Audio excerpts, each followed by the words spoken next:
Welcome to the Banker Lamp. Please enjoy the video. In this video, I will explain how to file an IRS tax extension. Filing an extension provides you with an additional 6 months to submit your federal income tax return. This is a simple process that can be done quickly, either online or through the mail. It's crucial to file an extension if you need more time, as it helps you avoid potential late filing penalties from the IRS. Remember, an extension is for filing, not for paying. There are several convenient ways to file your tax extension. The most common method is to use IRS Form 4868, Application for Automatic Extension of Time to File U.S. Individual Income Tax Return.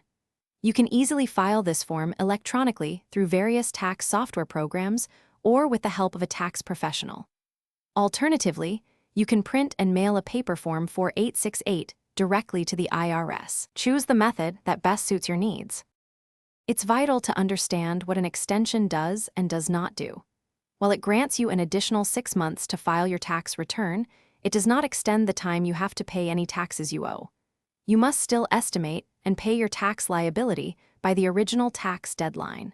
Failing to pay on time can lead to penalties and interest charges, even if you have a valid extension for filing.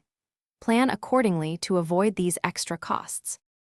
Once you've filed your extension, remember to keep a copy for your personal records. This documentation is important proof that you requested additional time. Use the extra 6 months wisely to gather all your financial documents, review your information carefully, and prepare an accurate tax return. Take advantage of this extended period to ensure everything is correct before you submit. Also, be sure to check the description below for a link to the new Kindle Paperwhite and other fantastic deals. Thanks for watching. If this was helpful, leave a like and consider subscribing. See you next time.